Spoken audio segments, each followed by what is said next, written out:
ନମସ୍କାର। ଆଜି ମଧ୍ୟ ଏହି ବର୍ଷର ରଥଯାତ୍ରାକୁ ନେଇ ସମଗ୍ର ଓଡ଼ିଶାବାସୀ ଏବଂ ବିଶେଷ କରି ଯେଉଁମାନେ ଜଗନ୍ନାଥଙ୍କୁ ଭଲ ପାଆନ୍ତି ସେମାନଙ୍କର ମନର କ୍ଷୋଭ, ଦୁଃଖ ଏବଂ ଜଗନ୍ନାଥଙ୍କୁ ନେଇ ଯେଉଁ ସମଗ୍ର ଓଡ଼ିଆ ଜାତି ଆଜି ବିଶେଷ ଭାବରେ ଚିନ୍ତିତ। ଏହି ବର୍ଷ ରଥଯାତ୍ରାକୁ ନେଇ ମୁଁ ଭାବିଲି ସେ ସମ୍ପର୍କରେ ଆମେମାନେ ଆଉ ଥରେ ଆଲୋଚନା କରିବା ଠିକ୍ ହେବ। ଏ ବର୍ଷର ରଥଯାତ୍ରା ଥିଲା ବର୍ତ୍ତମାନର ସରକାରଙ୍କ ଚରମ ଅହଙ୍କାରର ପରମ ପରିପ୍ରକାଶ। ଏ ସରକାର ଯେ ଅତ୍ୟନ୍ତ ଅପାରଗ ଏବଂ ଅହଙ୍କାରୀ ଏକଥା କହିବାରେ ମୋର ସାମାନ୍ୟ ଦ୍ୱିଧା ନାହିଁ। ମୋତେ 74 ବର୍ଷ ଏବଂ ଏହି ଦୀର୍ଘ ବର୍ଷ ଧରି ମୁଁ ମଧ୍ୟ ପୁରୀରେ ଜନ୍ମ ହୋଇ ପୁରୀରେ ବଢ଼ୁଥିବା ମଣିଷଟିଏ ଅନେକ ରଥଯାତ୍ରା ଦେଖିଛି। ରଥଯାତ୍ରାରେ ଢୁ ଢୁ ବର୍ଷା ହେବାର ସେ ଦୃଶ୍ୟ ବି ଦେଖିଛି। ତେବେ ସେ ଢୁ ଢୁ ବର୍ଷା ଭିତରେ ମଧ୍ୟ ଶ୍ରୀ ଜଗନ୍ନାଥଙ୍କ ମଥାରେ ଟାହିଆ ନାଗସପର ଫଣା ଭଳି ଫଣା ଫୁତ୍କାର କଲା ଭଳି ଏବଂ ଏକ ନୃତ୍ୟାଙ୍ଗନାର ନୃତ୍ୟ ଭଳି ଢଳି ଢଳି ଆସିବାର ସେ ଦୃଶ୍ୟ ମଧ୍ୟ ଦେଖିକି ମୁଁ କେବଳ ନୁହେଁ, ଆମେ ଅନେକ ଓଡ଼ିଆ ପୁଲକିତ ହୋଇଛୁ, ବିମୋହିତ ହୋଇଛୁ, ବିମୁଗ୍ଧ ହୋଇଛୁ। ଏ ବର୍ଷ ରଥଯାତ୍ରାରେ ବର୍ଷା ହେବା ରଥଯାତ୍ରାର ଇତିହାସରେ ବୋଧେ ପ୍ରଥମ ଥର ନଥିଲା, କିନ୍ତୁ ପ୍ରଥମ ଥର ଥିଲା ପ୍ରାୟତଃ ଜଗନ୍ନାଥ ପହଣ୍ଡି ହେଇ ଆସୁଛନ୍ତି ଅଥଚ ତାଙ୍କ ମଥାରେ ଟାହିଆ ନାହିଁ। ଗୋଟେ ସଧବା ସ୍ତ୍ରୀ ଲୋକର ମଥାରେ ଯଦି ସିନ୍ଦୁର ନଥିବ ସିଏ ଯେମିତି ଏକ ବିଧବାର ଭ୍ରମ ସୃଷ୍ଟି କରେ ଏବଂ ତା ମୁଖମଣ୍ଡଳର ସୌନ୍ଦର୍ଯ୍ୟ ହ୍ରାସ ପାଏ। ଯଦି ସିନ୍ଦୁର ଟୋପାଏ ନଥିବ ବା ଗୋଟେ ରାଜା ବସିଥିବ ତା ମୁଣ୍ଡରେ ମୁକୁଟ ନଥିବ, ଯାହା ଏ ବର୍ଷ ପହଣ୍ଡିରେ ଜଗନ୍ନାଥଙ୍କ ମଥା ଉପରେ ଟାହିଆ ନ ରହିବା ସେୟା। ଏବଂ ଏଥରକ ଯେଉଁ ଟାହିଆ ନ ରହିଲା ତାହା ଥିଲା ବର୍ତ୍ତମାନର ସରକାରଙ୍କର ଚରମ ଅପାରଗତା ଏବଂ ପରମ ଔଦ୍ଧତ୍ୟ ଅହଙ୍କାରର ନିଦର୍ଶନ।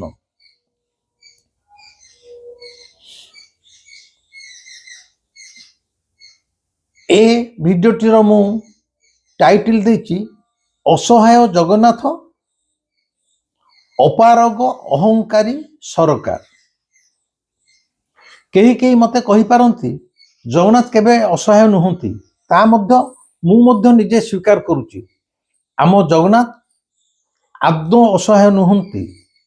ଜଗନ୍ନାଥ ଯଦି ଅସହାୟ ହେବେ ତାହେଲେ ଆମ ପାଇଁ ସହାୟ ହେବ ପୁଣି କିଏ? କିଏ ପୁଣି ଶକ୍ତିମାନ? ନା, ଜଗନ୍ନାଥଙ୍କର ଏଇ ଯେଉଁ ମାନବ ଲୀଳା, ସେ ଲୀଳାରେ ସେ ସମୟେ ସମୟେ ଆମମାନଙ୍କୁ ପରୀକ୍ଷା କରିବା ପାଇଁ ଆମର ମନୋବୃତ୍ତି, ମାନସିକତା ତଥା ଅହଙ୍କାରରେ ଉବୁଟୁବୁ ହେଉଥିବା এই ପାର୍ଥିବ ଜଗତର ମଣିଷକୁ ପରୀକ୍ଷା କରିବା ପାଇଁ ଥରେ ଥରେ ସ୍ୱୟଂ ଶ୍ରୀ ଜଗନ୍ନାଥ ନିଜେ ଯେ ଅସହାୟ ତାର ମିଛିମିଛିକା ଅଭିନୟ କରିଥାନ୍ତି। ଅବିକଳ ଯେମିତି ଅତୀତରେ ଯେତେବେଳେ ଶ୍ରୀମନ୍ଦିର ଉପରେ ବହିରାଗତ ଶତ୍ରୁଙ୍କର ଆକ୍ରମଣ ହେଇଛି, ଶ୍ରୀ ଜଗନ୍ନାଥ ସେମିତି 18 ଥର ରତ୍ନ ସିଂହାସନ ଛାଡ଼ି ଓଡ଼ିଶାର ବିଭିନ୍ନ ସ୍ଥାନରେ ନିଜକୁ ଆତ୍ମଗୋପନ କରିଛନ୍ତି। ଅନେକ ମୋର ୟୁଟ୍ୟୁବ ଦେଖୁଥିବା ମା, ଭାଇ, ଭଉଣୀ, ବନ୍ଧୁମାନେ ପଚାରନ୍ତି ଯେଉଁ ଜଗନ୍ନାଥ ନିଜକୁ ରକ୍ଷା କରିପାରୁନଥିଲେ ବହିରାଗତ ଶତ୍ରୁଙ୍କ ଆକ୍ରମଣ ବେଳେ, ସେତେବେଳେ ସେ ଆମମାନଙ୍କୁ ରକ୍ଷା କରିବେ କେମିତି? ଏହି ସବୁ ପ୍ରଶ୍ନ ଗୁଡ଼ାକ ହେଉଛି ମୂର୍ଖାମିର ପ୍ରଶ୍ନ। ଜଗନ୍ନାଥ କ'ଣ ତାଙ୍କୁ ନିଜକୁ ରକ୍ଷା କରିପାରିନଥାନ୍ତେ?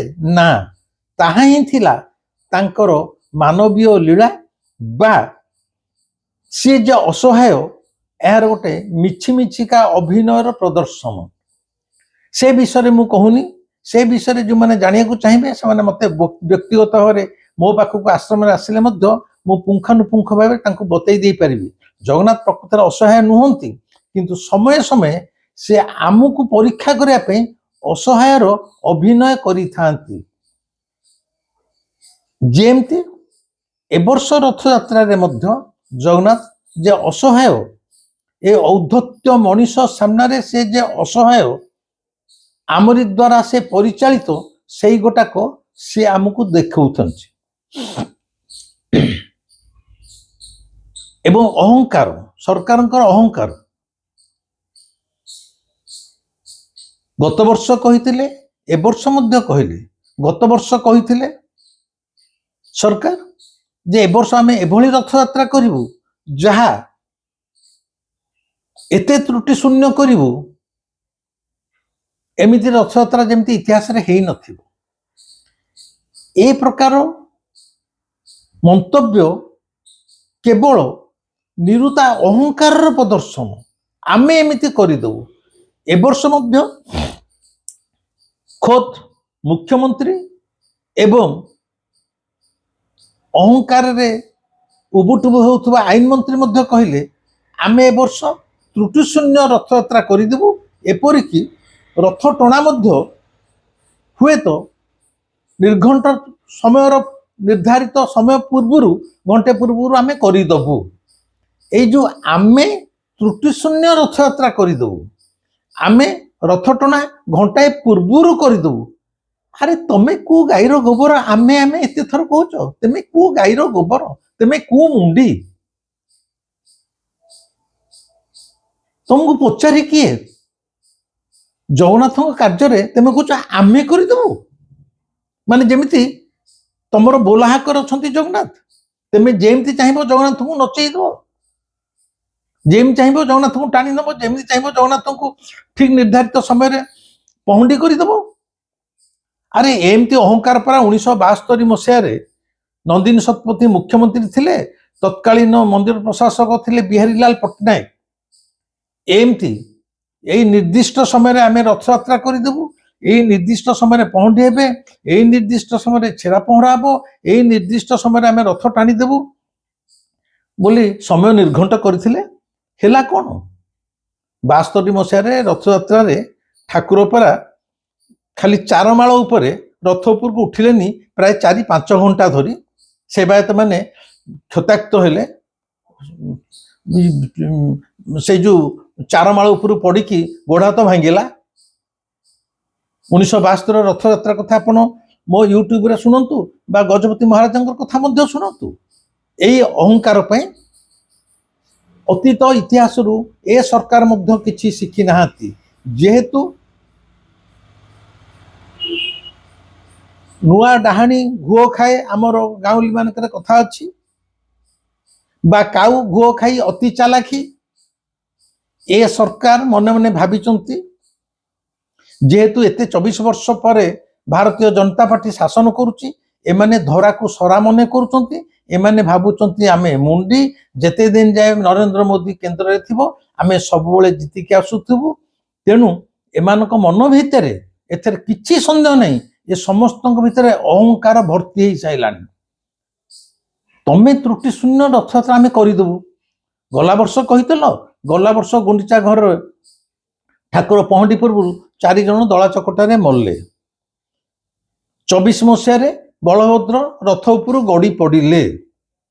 ଏ ବର୍ଷ ମଧ୍ୟ ଦଳା ଚକଟାରେ 2 ଜଣଙ୍କର ମୃତ୍ୟୁ ହେଲା। ଅଥଚ ଘନ ଘନ ଖାଲି ରଥଯାତ୍ରା ପ୍ରସ୍ତୁତି ପର୍ବ ବୈଠକ ବସୁଛି, ମୁଖ୍ୟମନ୍ତ୍ରୀ ଆଇନ ମନ୍ତ୍ରୀ ସମସ୍ତଙ୍କ ଭିତରେ ଖାଲି ଲୋକ ଦେଖାଣିଆ। ଗାଡ଼ିରେ ଆସିବେ, ସାଇରନ୍ ବାଜିବ, ଆମେ ଯେ ଜଣେ ଜଣେ ମୁଣ୍ଡି ସେଗୁଡ଼ା ଅନ୍ୟମାନଙ୍କୁ ଦେଖେଇ ହେବେ, ଭୋଜନ କରି ଚାଲିଯିବେ। ଏ ଯେଉଁ ଏତେ ବୈଠକ ବସୁଥିଲା ତାର ଶେଷ ପରିଣତି ଫଳ କ'ଣ? ଗୋଟେ ପିଲା କହିବ ମୁଁ 10 ଥର ପାଠ ପଢିକି ଘୁଷି ସାରିଲେଣି, କିନ୍ତୁ ପରୀକ୍ଷା ଫଳ ବାହାରକୁ ସେ ରଖିଥିବ 0, 100ରୁ 0। ତା ସହିତ ସେ ବର୍ଷାକ ଯୋଉ କହୁଥିଲା ମୁଁ 10 ଥର ଘୋଷିକି ପାଣି କରିସାରିଲେଣି, ତାର ଅର୍ଥ କ'ଣ? ଅବିକଳ ଏଇ ସରକାରଙ୍କର ରଥଯାତ୍ରା ପରିଚାଳନା। ତମର ଯଦି ଏତେ ଏତେ ପୋଲିସ ଫୋର୍ସ, ଏତେ ଏତେ ସମୀକ୍ଷା ବୈଠକ ହେଲା ପରେ ବି ଦଳା ଚକଟାରେ 2 ଜଣ ଲୋକ ମରିଯାଉଛନ୍ତି, ଜଗନ୍ନାଥଙ୍କ ମୁଣ୍ଡରେ ଟାହିଆ ନଥାଇକି ଇତିହାସରେ ପ୍ରଥମ ଥର ସେ ଟଣା ଯାଉଛନ୍ତି, ତାହେଲେ ତମେ କ'ଣ ତ୍ରୁଟି ଶୂନ୍ୟ? ଏବଂ ରଥଯାତ୍ରା ଦିନ ମଧ୍ୟ ରାତି ହୋଇଗଲା ପଛେ ଜଗନ୍ନାଥଙ୍କ ରଥ ଆଦୌ ଟଣା ଯାଇ ପାରିଲା ନାହିଁ। ବଳଭଦ୍ର ମାତ୍ର କିଛି ବାଟରେ, ସୁଭଦ୍ରା ମାତ୍ର କିଛି ବାଟରେ, ମରିଚିକୋଟ ବି ଟପି ନାହାନ୍ତି। এইটা ହେଲା ତମର ତ୍ରୁଟି ଶୂନ୍ୟ ରଥଯାତ୍ରା। ସନ୍ଧ୍ୟା ହେଇଗଲା, ରଥ ଜଗନ୍ନାଥଙ୍କ ନନ୍ଦିଘୋଷ ରଥ ବି ଟଣା ଯାଇ ପାରିଲାନି, ଅଥଚ ଆଇନ ମନ୍ତ୍ରୀ କହିଥିଲେ ଆମେ ରଥ ଟଣା ଘଣ୍ଟାଏ ପୂର୍ବରୁ କରିଦେବୁ। ଖାଲି ବିଧି ରକ୍ଷା କରିବା ପାଇଁ, ଫଟୋ ସେସନ ଉଠିବା ପାଇଁ ସେ ବାଚସ୍ପତି, ମୁଖ୍ୟମନ୍ତ୍ରୀ ଆଗଳୁ ମାଗଳୁ ସବୁ ରଥ ଦୌଡ଼ି ଧରିକି ଫଟୋ ଉଠେଇ ଦେଲେ। କ'ଣ ଜଗନ୍ନାଥଙ୍କ ରଥକୁ, ନନ୍ଦଘୋଷ ରଥକୁ ସେମାନେ ଯେମିତି ଟାଣିକି ନେଇଯିବେ। ତମେ ଯୋଉ ଜଗନ୍ନାଥ ଆଉ ନନ୍ଦିଘୋଷ ରଥକୁ ଭାବୁଛ ତମ ଦ୍ୱାରା ପରିଚାଳନା କରୁଛ ବୋଲି ଆଗାମୀ ଦିନରେ ଦେଖିବ ସେଇ ଜଗନ୍ନାଥ ତମର ଏଇ ଯୋଉ କ୍ଷମତାର ରଥଯାତ୍ରା ମଧ୍ୟ ଆଉ ଆଗକୁ ଯାଇପାରିବ ନାହିଁ। ଯେମିତି ସନ୍ଧ୍ୟା ସୁଦ୍ଧା ଜଗନ୍ନାଥଙ୍କ ରଥ ଟଣା ଯାଇ ପାରିଲା ନାହିଁ, ଅବିକଳ ସେମିତି ତମର ଏଇ କ୍ଷମତାର ରଥଯାତ୍ରା ଯଦି ଭାବୁଥାଅ ମୋଦି ଅଛନ୍ତି ବୋଲି ଏମିତି ଚାଲିଥିବ, ସିଏ ତୁମର ଦିବା ସ୍ୱପ୍ନ। ମଣିଷ ସବୁ ବୁଝି ସାରିଲେଣି, ତୁମର ଅପାରଗତା, ଅହଙ୍କାର, ଔଦ୍ଧତ୍ୟକୁ ମଧ୍ୟ ସାଧାରଣ ମଣିଷ ଅନୁଭବରେ ଆଣି ସାରିଲାଣି। ବରଂ ତମର କହିବାର ଥିଲା ପ୍ରଭୁ ତୁମର ରଥଯାତ୍ରା, ଆମେ ତ ତୁମର ଚାକର ଛାର ମାତ୍ର, ତୁମ କରୁଣାରୁ ତୁମେ ତୁମର ଯାତ୍ରାଟାକୁ ଦୟାକରି ସୁରୁଖୁରୁରେ ଚଳେଇ ଦିଅ। ଆମେ ଉପାୟହୀନ, ଆମ ପାଖରେ କୌଣସି କ୍ଷମତା ନାହିଁ କି ଶକ୍ତି ନାହିଁ। ତୁମେ ଚାହିଁଲେ ତୁମ ଯାତ୍ରାଟା ସୁରୁଖୁରୁରେ ହେଇଯାଇପାରିବ, ତୁମେ ଚାହିଁଲେ। ଏମାନେ କହୁଛନ୍ତି ଆମେ ଏ ବର୍ଷ ରଥଯାତ୍ରାକୁ ତ୍ରୁଟି ଶୂନ୍ୟ ଭାବରେ କରିନେବୁ। ଏଇ ଗୋଟାକୁ ମୁଁ ବାର ବାର କହୁଛି, ଔଦ୍ଧତ୍ୟ, ଅହଙ୍କାର। ଏବଂ ଜଗନ୍ନାଥଙ୍କ ମଥାରେ ପ୍ରଥମ ଥର ପାଇଁ ଆଦୌ ଟାହିଆ ନଥିଲା। ଏ ଟାହିଆକୁ ନେଇ ଅନେକ ବାଦ ବିବାଦ, ବାଦାନୁବାଦ, ତର୍କ ବିତର୍କର ଭଉଁରୀ ବର୍ତ୍ତମାନ ସମଗ୍ର ଓଡ଼ିଶାରେ ଏବଂ ସବୁ ଚ୍ୟାନେଲରେ ଖେଳି ଚାଲିଛି।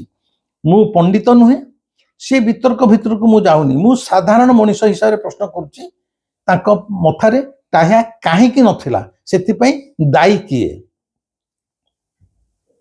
ମନ୍ଦିର ପ୍ରଶାସକ ଅରବିନ୍ଦ ପାଢ଼ୀ ପ୍ରଥମ ଦିନ କହିଦେଲେ ଟାହିଆ ଯେହେତୁ ଓଦା ହେଇଯାଇଥିଲା ବର୍ଷାରେ, ଓଜନ ହେଇଗଲା, ତେଣୁ ତାଙ୍କୁ କାଢି ଦିଆଗଲା। ଏଇଟା ତାଙ୍କର ପ୍ରଥମ ବକ୍ତବ୍ୟ ଥିଲା ରଥଯାତ୍ରା ଦିନ।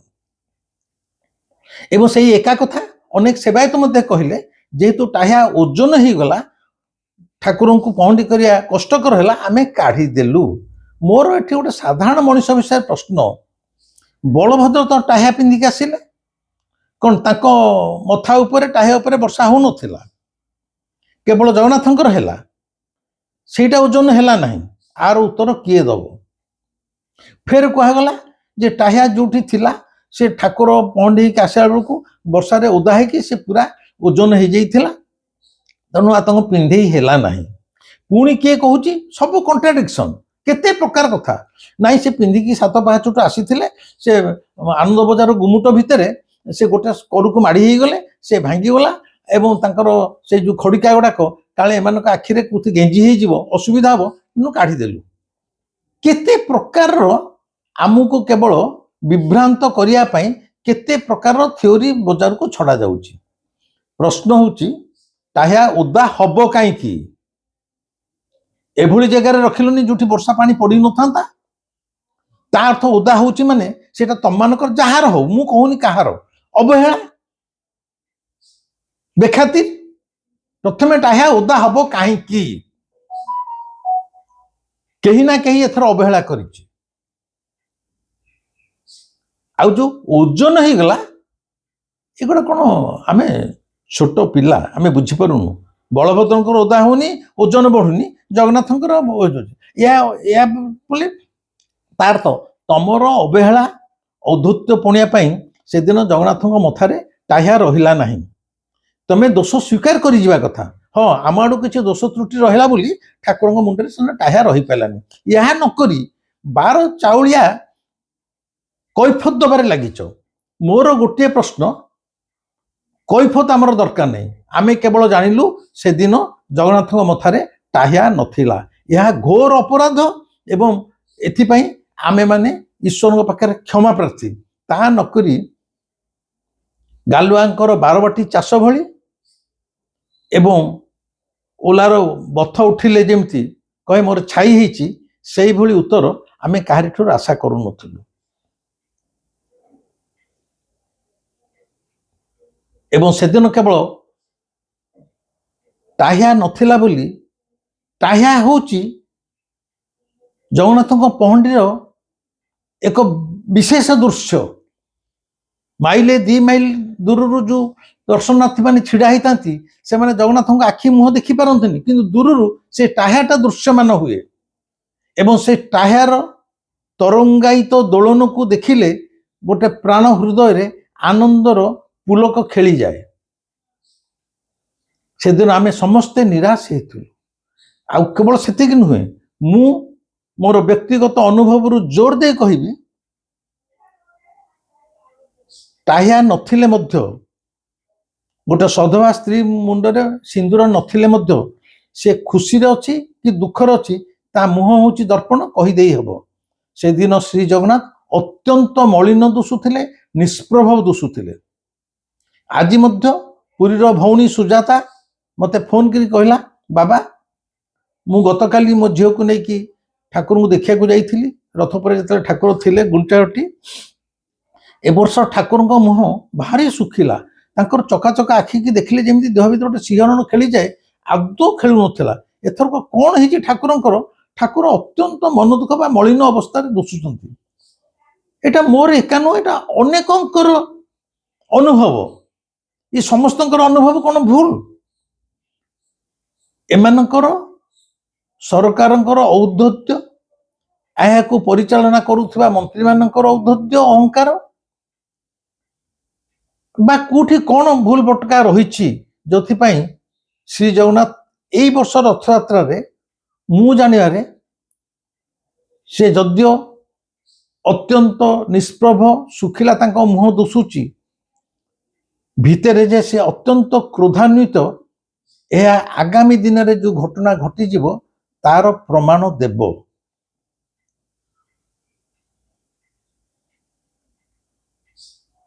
ଏବଂ ଏତେ ପୋଲିସ, ଏତେ ମକ୍ ଡ୍ରିଲ୍, ଏତେ ବୈଠକ ପରେ ରଥଯାତ୍ରା ବୋଲି ତ ଲକ୍ଷ ଲକ୍ଷ ଲୋକ ଆସିବେ, ତାର ତ ଏମାନଙ୍କୁ ସମ୍ଭାଳି ପାଇଲେ ନାହିଁ। ଠିକ ଭାବରେ ଶୃଙ୍ଖଳିତ ଭାବରେ ପରିଚାଳନା କରାଯାଇ ପାରିଲା ନାହିଁ ବୋଲି 2 ଜଣଙ୍କର ମୃତ୍ୟୁ ହେଲା। ମୃତ୍ୟୁ ହେଲା ମାତ୍ରକେ ଆଇନ ମନ୍ତ୍ରୀ ବା ସରକାର ଦୁଃଖ ପ୍ରକାଶ କରିବା କଥା। ଆଇନ ମନ୍ତ୍ରୀଙ୍କୁ ପଚାରିଲା ବେଳେ ସେ କହୁଛନ୍ତି ଆମେ ସ୍ୱାସ୍ଥ୍ୟମନ୍ତ୍ରୀ ମୁଖ୍ୟମନ୍ତ୍ରୀଙ୍କ ନିର୍ଦ୍ଦେଶରେ ସ୍ୱାସ୍ଥ୍ୟମନ୍ତ୍ରୀ କହିଛୁ ସେ ବୁଝିବେ। ପ୍ରତ୍ୟେକ ନିଜ ନିଜ କାନ୍ଧରୁ ଦାୟିତ୍ୱଟାକୁ କେମିତି ଖସେଇ ଦିଅନ୍ତି, ଏଇଟା ହେଲା ଆଇନ ମନ୍ତ୍ରୀଙ୍କ। ଆମେ ସ୍ୱାସ୍ଥ୍ୟମନ୍ତ୍ରୀଙ୍କୁ କହିଛୁ।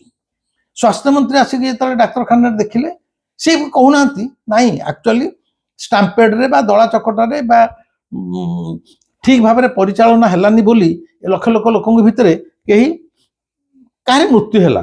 ସେଇଟାକୁ ସିଧାସଳଖ କେହି ସ୍ୱୀକାର କର, ଆରେ ଆମେ ମଣିଷ ମାତ୍ରେ ଭୁଲ କରା ହେଇଯାଇପାରେ, ଆକୁ ସ୍ୱୀକାର କରିଦେଲେ ଠାକୁର କ୍ଷମା ଦେବେ। ଏମାନେ ସମସ୍ତେ ଗାଲୁଆ। ଇଏ କହିଲେ ନାଇଁ ସେ ଯୋଉ ଜଣେ ବୃଦ୍ଧ ଲୋକ ଥିଲେ, ତାଙ୍କର ବୋଧ ହୁଏ ଟିକେ ଚପେଚର ଅଣନିଶ୍ୱାସୀ ହେଇଗଲେ। ଆରେ ବୋଧ ହୁଏ କ'ଣ, ସେ ଚପାଚପିରେ ତ ସେ ଅଣନିଶ୍ୱାସୀ ନିଶ୍ୱାସ ନ ନେଇପାରି ମରିଛନ୍ତି। କହିବ ସିଧାସଳଖ। ଆଉ ଜଣେ 30 ବର୍ଷ ଯୁବକ ଥିଲେ, ବୋଧ ହୁଏ ତାଙ୍କର କିଛି ହାର୍ଟ ପ୍ରୋବ୍ଲେମ ଥିଲା। ଇଏ ଯେମିତି ସାଙ୍ଗେ ସାଙ୍ଗେ ଜାଣିଦେଲେ, ମାନେ ଶ୍ଵେତ ପକେଇକି ଇସିଜି କରିକି। କିନ୍ତୁ ସିଧାସଳଖ କହୁନ, ହଁ ଏଇଟା ଏକ ଦୁଃଖଦ ଘଟଣା, ଠିକ ଭାବରେ ବୋଧେ ପରିଚାଳନା କରାଯାଇ ପାରିଲାନି, ଦଳା ଚକଟାରେ ବା ବେଶୀ ହେଇକି ଅଣନିଶ୍ୱାସୀ ଷ୍ଟାମ୍ପଟେ ମରିଗଲେ। ନା, ସେମାନଙ୍କଠୁ ସରକାରଙ୍କ ତରଫରୁ ଠିକ ଭାବରେ ପରିଚାଳନା କରାଯାଇ ପାରିଲାନି। ଏ ଦୋଷ ତ୍ରୁଟିକୁ ସ୍ୱୀକାର କରିବାକୁ ଏମାନେ ପ୍ରସ୍ତୁତ ନୁହନ୍ତି। ମୁଁ ଏଇଗୁଟା କହୁଛି ଏମାନଙ୍କର ଅହଙ୍କାର ଔଦ୍ଧତ୍ୟ। ପୁଣି ବାରମ୍ବାର ପ୍ରଶ୍ନ କରୁଛି, ତାହେଲେ ଏଇ ଯୋଉ 1000 ବୈଠକ, ସେ ବୈଠକର ଅର୍ଥ କଣ? ଏବଂ ଏଇ ଅରବିନ୍ଦ ପାଢ଼ୀବାବୁ ଗଲା ବର୍ଷ ବି କହିଥିଲେ ଆମେ ତ୍ରୁଟି ଶୂନ୍ୟ କରିଦେବୁ, ସରକାରଙ୍କ ସହିତ ସ୍ୱରକୁ ସ୍ୱର ମିଳି। ଏ ବର୍ଷ ବି କହିଲେ ତ୍ରୁଟି ଶୂନ୍ୟ। ତାହେଲେ ବାବୁ ତମେ କରୁଛ କଣ? ବର୍ଷ ବର୍ଷର ଆୟୋଜନ ପରେ ସଭା ଶେଷକୁ ଫଳ ଘର ଶୂନ।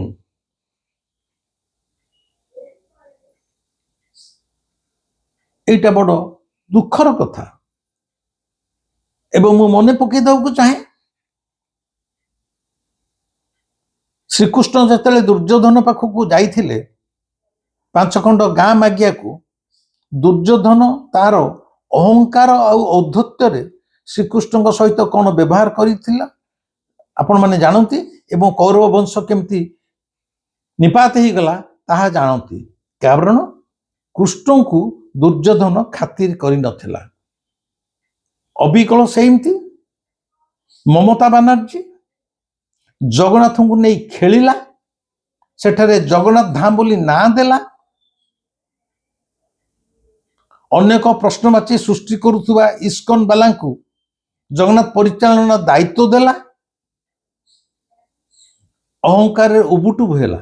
ଆଜି ମମତା ବାନାର୍ଜୀ ଏମିତି ଗାଣ୍ଡି କଚାଡ଼ି ମୁହଁ ମାଡ଼ି ପଡ଼ିଛି, ତା ଜୀବନରେ ଆଉ ଛିଡ଼ା ହେବାର ତାର ଆଦୌ ସମ୍ଭାବନା ନାହିଁ। ଜଗନ୍ନାଥକୁ ଏକ ଶକ୍ତ ଜାବଡ଼ା ଦେଲେ। ଅହଙ୍କାରରେ ଦୁର୍ଯ୍ୟୋଧନର ପତନ ଭଳି ମମତାର ଆଜି ପତନ। ଅବିକଳ ସେମିତି ବିଗତ ସରକାରରେ ନିଜକୁ ଇନ୍ଦ୍ରଚନ୍ଦ୍ର ବୋଲି ମାନୁନଥିବା ପାଣ୍ଡୁ, ସିଏ ମଧ୍ୟ ଜଗନ୍ନାଥଙ୍କୁ ନେଇ ଖେଳୁଥିଲା। ପ୍ରତି ଶନିବାର ଦିନ ପାଣ୍ଡୁ ଶ୍ରୀମନ୍ଦିରରେ ନ ପହଞ୍ଚା ଯାଏ ଶ୍ରୀ ଜଗନ୍ନାଥଙ୍କର ମଙ୍ଗଳ ଆଳତୀ ହେଉନଥିଲା। ଜଗନ୍ନାଥଙ୍କୁ ଅପେକ୍ଷା କରିବାକୁ ପଡୁଥିଲା ପାଣ୍ଡୁ ସାହେବ କେତେବେଳେ ଆସିବେ। ତା ଛଡ଼ା ପାଣ୍ଡୁ ଯାହା ଯାହା କରିଛି ଆଉ ମୁଁ ସେଗୁଡ଼ା ଆଲୋଚନା କରୁନି। ସିଏ ଜଗନ୍ନାଥଙ୍କୁ ଗୋଟେ କାଠର କଣ୍ଢେଇ ଭାବିଦେଲା। ପ୍ରକୃତିରେ ଭାବିଲା, କହିଲା କ'ଣ ଆଙ୍କ ପ୍ରତି ଲୋକମାନଙ୍କ ଦୁର୍ବଳତା ଅଛି, ସେଇ ଦୁର୍ବଳତାର ଫାଇଦା ନେଇ ମୁଁ ମୁଖ୍ୟମନ୍ତ୍ରୀ ହେଇଯିବି। ଆଜି ମୁଖ୍ୟମନ୍ତ୍ରୀ ନା ସେ ମୂର୍ଖମନ୍ତ୍ରୀ ନା ଚୋରଙ୍କ ଭଳି କବାଟ କୋଣେ ଲୁଚିଛି। ସେଇ ଅହଙ୍କାରରୁ ତାର ପତନ ହେଲା। ମୁଁ ଭାବୁଛି ବର୍ତ୍ତମାନର ସରକାର ଦୁର୍ଯ୍ୟୋଧନର କଥା, ମମତାର କଥା ଏବଂ ପାଣ୍ଡୁର କଥାକୁ ଟିକେ ହେଚିବେ, ମୋ କଥାକୁ ଗୁରୁତ୍ୱର ସହ ଚିନ୍ତା କରିବେ। ଆଉ ସବୁଠାରୁ ବଡ଼ କଥା କ'ଣ ଜାଣନ୍ତି? 1972 ମସିହାରେ ବିହାରୀଲାଲ ପଟ୍ଟନାୟକ ଶ୍ରୀମନ୍ଦିରର ପ୍ରଶାସକ ଥିଲେ, ନନ୍ଦିନୀ ଶତପଥୀ ମୁଖ୍ୟମନ୍ତ୍ରୀ ଥିଲେ। ଜଗନ୍ନାଥଙ୍କ ଇତିହାସରେ, ରଥଯାତ୍ରାର ଇତିହାସରେ ପ୍ରଥମ ଥର ପାଇଁ ବିହାରୀଲାଲ ପଟ୍ଟନାୟକ କହିଲେ, ପ୍ରଥମ ଥର ପାଇଁ, ଯେ ନିର୍ଦ୍ଦିଷ୍ଟ ସମୟ ମୁଁ ନିର୍ଦ୍ଧାରଣ କରିଦେବି, ସେଇ ସମୟ ଭିତରେ ଶ୍ରୀ ଜଗନ୍ନାଥଙ୍କର ସମସ୍ତ ରଥଯାତ୍ରା କାର୍ଯ୍ୟକଳାପ ଅନୁଷ୍ଠିତ ହେବ। କେତେବେଳେ ପହଣ୍ଡି ହେବେ, କେତେବେଳେ ରଥକୁ ଚଢ଼ିବେ, କେତେବେଳେ ଛେରା ପହଁରା ହେବ, କେତେବେଳେ ଭିଡ଼ା ହେବେ। କାରଣ ବିହାରୀଲାଲ ପଟ୍ଟନାୟକ ମଧ୍ୟ ଜଣେ ଅତ୍ୟନ୍ତ ଅହଙ୍କାରୀ ପ୍ରଶାସକ ଥିଲେ। ସେ ବର୍ଷ ମଧ୍ୟ ଶ୍ରୀ ଜଗନ୍ନାଥ ଦେଖେଇଦେଲେ ଯେ ତୋ ଅନୁସାରେ ମୁଁ ପରିଚାଳିତ ହେବା ଲୋକ ନୁହେଁ, ତୁ ଭୁଲ କରୁଛୁ। ସେ ବର୍ଷ ତ ରଥଯାତ୍ରା ଯାହା ହେଇଛି, 1972 ରଥଯାତ୍ରା ଠାକୁର 4-5 ଘଣ୍ଟା ଯାଏ ଉପରକୁ ଉଠୁଥିଲେ, ସେ କଥାକୁ ଛାଡ଼ନ୍ତୁ। ପରବର୍ତ୍ତୀ ସମୟରେ ମୁଁ ଜଣେଇ ଦେଉଛି, ଯେହେତୁ ପୁରୀର ଲୋକ ମୁଁ, ବିହାରୀଲାଲ ପଟ୍ଟନାୟକ ତାଙ୍କ ପରିଣତ ବୟସରେ କୁଷ୍ଠ ରୋଗରେ, ଲେପର୍ସି କୁଷ୍ଠ ରୋଗରେ ପୀଡ଼ିତ ହୋଇଥିଲେ ଏବଂ ତାଙ୍କର ଶେଷ ଜୀବନ ଅତ୍ୟନ୍ତ ଦୁଃଖଦାୟକ ହୋଇଥିଲା। ଏ ହେଉଛି ଅହଙ୍କାରର ଜଗନ୍ନାଥଙ୍କର ଦଣ୍ଡ। ବର୍ତ୍ତମାନର ସରକାର ଯଦି ଭାବୁଥାନ୍ତି ଶ୍ରୀ ଜଗନ୍ନାଥ ମଧ୍ୟ ଗୋଟେ କାଠ କଣ୍ଢେଇ, ନିର୍ଜୀବ ବିଗ୍ରହ, ତାକୁ ନେଇ ରାଜନୀତି କରାଯାଇପାରେ, ତାଙ୍କୁ ନେଇ ତାଙ୍କ କ୍ଷମତାର ନଗ୍ନ ପ୍ରଦର୍ଶନ କରାଯାଇପାରେ, ତାହେଲେ ଏ ସରକାର ଭୁଲ କରୁଛନ୍ତି।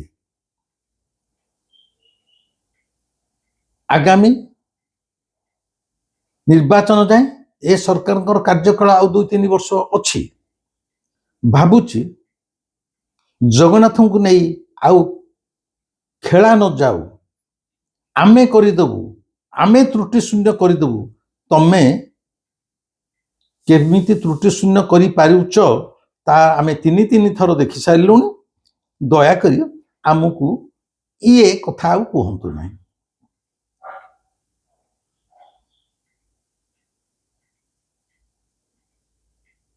ଜଗନ୍ନାଥଙ୍କୁ ନେଇ ଏ ଅହଙ୍କାର, ଏ ଆସ୍ଫାଳନ ଆଦୌ ଶୋଭା ପାଉନି। ମୁଁ ପୁଣି ଥରେ କହୁଛି, ଏ ବର୍ଷର ରଥଯାତ୍ରା ଏବଂ ରଥଯାତ୍ରା ସମୟରେ ରଥ ପରେ ମଧ୍ୟ ଏବେ ଯୋଉ ରଥ ଚାଲିଛି 9 ଦିନ, ଏତେ ବିଶୃଙ୍ଖଳିତ, ବାହାର ପୋଲିସ ମାନଙ୍କୁ ରଖି ଦିଆଯାଇଛି। ପୁରୀ ସହର ଭିତରକୁ ମଧ୍ୟ ସାଧାରଣ ମଣିଷ, ଏପରିକି ପୁରୀର ଲୋକମାନେ ମଧ୍ୟ ଭଲରେ ତାଙ୍କର ଗାଡ଼ିରେ ପ୍ରବେଶ କରିପାରୁନାହାନ୍ତି। ଆରେ ପୁରୀ ସହରରେ ଘର, ଆମକୁ କୁହାଯିବ ମାଳତୀ ପାଟପୁରଠୁ ତମେ ବୁଲିକି ଯାଅ ତାଳବଣିଆ, ଅମୁକ ଠିକି। ମାନେ ଏଇ ଯୋଉ ଟ୍ରାଫିକ ନିୟନ୍ତ୍ରଣ ବା ଟ୍ରାଫିକର ସୁପରିଚାଳନା ମଧ୍ୟ ଏ ସରକାର ଆଦୌ କରିପାରୁନାହିଁ। ମୁଁ ପୁରୀର ଲୋକ ହିସାବରେ ଏଇଟା ମୋର ବ୍ୟକ୍ତିଗତ ଅନୁଭବ। ସେ କଥାକୁ ମୁଁ ଯାଉନାହିଁ। ମୋଟାମୋଟି କହିବା କଥା, ଏ ସରକାର ଏକ ଅପାରଗ ସରକାର, ଏକ ଅହଙ୍କାରୀ ସରକାର। ଏମାନେ ଭାବୁଛନ୍ତି ଯେତେ ଦିନ ଯାଏ ନରେନ୍ଦ୍ର ମୋଦି ଥିବେ ଆମେ ଶାସନ ଗାଦି ମାଡ଼ି ବସିଥିବୁ। ଏଠି ନରେନ୍ଦ୍ର ମୋଦି ମଧ୍ୟ ଜଗନ୍ନାଥଙ୍କ ଆଗରେ କିଛି ନୁହଁ। ଗୋଟେ ନିମିଷକରେ ସରକାର ମଧ୍ୟ ଭାଙ୍ଗି ଯାଇପାରିବ। ଜଗନ୍ନାଥଙ୍କ ପାଖରେ ନିଜକୁ ନ୍यून କରି ନିଜକୁ ସମର୍ପଣ ଭାବରେ ସେବା କଲେ ହୁଏତ ତୁମେ ତୁମ ଚୌକିରେ ରହିଯାଇପାର, ଯାହାର ସମ୍ଭାବନା ମୁଁ ଦେଖୁଛି ଦିନକୁ ଦିନ କ୍ଷୀଣ ହେବାରେ ଲାଗିଛି। ଏ କ୍ଷମତା ବେଶୀ ଦିନ ନୁହଁ। ଏ ସରକାର 24 ବର୍ଷର ସରକାର ଠାରୁ ମଧ୍ୟ କୌଣସି ଗୁଣରେ ଯେ ଭଲ ଏ କଥା ମୁଁ ଆଦୌ କହିପାରିବିନି। ଆଉ ବିଶେଷ କିଛି କହୁନି, ଏତିକି କହୁଛି ଶ୍ରୀ ଜଗନ୍ନାଥଙ୍କ ମୁଣ୍ଡରେ ଟାହିଆ ନ ରହିବା ଏକ ଅପରାଧ। ଅନେକ କହୁଛନ୍ତି, ତଥାକଥିତ ଗବେଷକ ଫବେଷକ ପ୍ରବଚକ, ଠାକୁରଙ୍କ ମଥାରେ ଟାହିଆ ରହିଲେ ଯେତିକି ସୁନ୍ଦର, ନ ରହିଲେ ସେତିକି ସୁନ୍ଦର।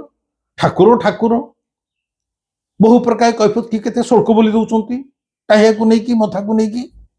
ସେ ପଣ୍ଡିତିଆ ଭାଷା ଶବ୍ଦ ଭିତରେ ଆମେ ସାଧାରଣ ମଣିଷ ନାହୁଁ। ଆମେ ଦେଖିଲୁ ଆମର ପ୍ରଭୁର ମଥାରେ ଟାହିଆ ନଥିଲା, ସେଟା ଯଥେଷ୍ଟ ଆମକୁ ଆଘାତ ଦେଇଛି। ତେଣୁ ଆମେ ବାଧ୍ୟ ହଉଛୁ କହିବାକୁ ଯେ ଏଇ ଯୋଉ ମଥାରେ ଟାହିଆ ନଥିଲା, ଇଏ ଛୋଟିଆ କଥା ଆଦୌ ନୁହେଁ। ଯଦି ତା ମଥାରେ ଟାହିଆ ନଥିଲା, ଏହା କ'ଣ ସଂକେତ ଦଉଛି କି ତୁମର ବର୍ତ୍ତମାନର ସରକାରଙ୍କର କ୍ଷମତାର ଟାହିଆ ମଧ୍ୟ ଆଗାମୀ ଦିନରେ ଆଉ ରହିବ ନାହିଁ? ଏହା ହିଁ ସଂକେତ କି? କାରଣ ଯୋଉ କହିଛି ଜଗନ୍ନାଥ ଅସହାୟ ନୁହନ୍ତି। ଅସହାୟର ସେ ମିଛ ଅଭିନୟ କରନ୍ତି ଏବଂ ତାଙ୍କ ପରୀକ୍ଷାରେ ଆମେ ମାନେ ସମସ୍ତେ ଫେଲ ହେଇଯାଇଛୁ। ତାଙ୍କ ମଥାରେ ଯଦି ଟାହିଆ ନଥାଇ ତାଙ୍କୁ ତୁମେ ଜବରଦସ୍ତି ଭିଡ଼ି ଆଣି ପାରୁଛ, ହୁଏତ ସେ ଏଇ ଗୋଟାକ ସୂଚନା ଦେଲେ ତମ ମଥାରେ ମଧ୍ୟ କ୍ଷମତାର ଟାହିଆ ଆଗାମୀ ଦିନରେ ଆଦୌ ନଥିବ। ଆଉ ବିଶେଷ କରୁଛି, ଆ ଉପରେ କହୁନାହିଁ, ଖାଲି ଜଣେଇ ଦଉଛି ଏଇ ଯୋଉ ଶୂନ୍ୟସୀମୀ ଧ୍ୟାନପୀଠ ଆଶ୍ରମ ମୋର ତିଆରି ଚାଲିଛି। ତାର ଛାତ ଅବଶ୍ୟ ପଡ଼ିଯାଇଛି, କିନ୍ତୁ ଛାତ ପଡ଼ିଲା ପରେ ଆହୁରି ଅନେକ କାମ ବାକି ଅଛି। ସେଥିପାଇଁ ମଧ୍ୟ ଅର୍ଥର ନାହିଁ ନଥିବା ଆବଶ୍ୟକତା ଅଛି। ଆଜି ଯାଏଁ ମୋ କାଳୁ ଯେମିତି ଏତକ ଆଗେଇ ନେଇଛି ଏବଂ ଆପଣମାନଙ୍କର ସାହାଯ୍ୟ ସହାନୁଭୂତିରେ ଆଶ୍ରମ ଚାଲିଛି, ଆଶା କରୁଛି ତାହା ଆଗାମୀ ଦିନରେ ଜାରି ରହିବ। ଆଉ ଗୋଟେ ସୂଚନା ଦେଇ ଦଉଛି, ମୋ ଜୀବନରେ ମୁଁ ପ୍ରାୟ 70ଟି ବହି ଲେଖିଥିଲି, ସେଥିରୁ 56ଟି ବହିକି ନେଇ ମୁଁ ଗୋଟେ ଗ୍ରନ୍ଥାବଳୀ କରିଛି। ଗ୍ରନ୍ଥାବଳୀଟାକୁ କେହି ବୁଝିପାରୁନାହାନ୍ତି। ଗ୍ରନ୍ଥାବଳୀ ମାନେ ମୋର 56ଟା ଏକ ବହି ମାତ୍ର 12ଟା ଭଲ୍ୟୁମ୍ ଭିତରେ ଏକତ୍ରୀକରଣ କରି ରଖିଦିଆଯାଇଛି। ଯଦି 12 ଖଣ୍ଡ ମାନେ 12ଟା ସେପାରେଟ୍ ଭଲ୍ୟୁମ୍, 12ଟା ଏକ ଭଲ୍ୟୁମ୍ ଜଣେ କିଣି ନେବ, ତା ଭିତରେ ମୋର 56 ଯାକ ବହି ପାଇବ, ଯାହା ଭିତରେ ମିଛ ମହାତ୍ମା, ନାଥୁରାମ ନଥି, ନିଖୋଜ ନେତାଜୀ, ମିଲେ ନେତାଜୀ, ତାଜମହଲ, ବିଭାଜନର ବିଭୀଷିକା, ଶ୍ରୀ ଚୈତନ୍ୟ ହତ୍ୟା ରହସ୍ୟ ଠୁ ଆରମ୍ଭ କରି ଶ୍ରୀ ଜଗନ୍ନାଥଙ୍କ ନବକଳେବର, ଜିଅନ୍ତା ଠାକୁର, ସମୟ ସୂତ୍ରରେ ଶ୍ରୀକ୍ଷେତ୍ର, ମୋ ଆତ୍ମଜୀବନୀ, ନିଆଁରେ ଚାଲୁଥିବା ମଣିଷ, 56ଟା ଯାକ ବହି ସେଇ 12ଟା ଭଲ୍ୟୁମ୍ ଭିତରେ ପାଇଯିବେ। ଗ୍ରନ୍ଥାବଳୀଟି ଏଇ 2 ଦିନ ତଳେ ଉନ୍ମୋଚିତ ହେଇଯାଇଛି। ତାକୁ ବି ଯଦି ଯେଉଁମାନେ କିଣିବାକୁ ଚାହୁଁଥିବେ, ପ୍ଲସ୍ ଆଶ୍ରମ ପାଇଁ ଯଦି ସହାୟତା ରାଶି ଦେବାକୁ ଚାହୁଁଥିବେ, ତାହେଲେ ପପୁ ମହାରାଜଙ୍କ ପାଖକୁ ଆପଣ ଅର୍ଥ ରାଶି ପଠାଇ ଆଶ୍ରମ କାର୍ଯ୍ୟରେ ସାହାଯ୍ୟ କରିପାରିବେ, ମୋ ଗ୍ରନ୍ଥାବଳୀ ମଧ୍ୟ କିଣିପାରିବେ। ପପୁ ମହାରାଜଙ୍କ ନମ୍ବର ହେଲା 9853431018। ଆଉ ଗୋଟେ ନମ୍ବର ହେଲା 9437931018। ଏ ଭିଡ଼ିଓଟି କେମିତି ଲାଗିଲା ମୋତେ ନିଶ୍ଚୟ କହିବେ, କମେଣ୍ଟରେ ଜଣେଇବେ, ଯେଚ୍ଛା ତା ସେୟାର କରିବେ।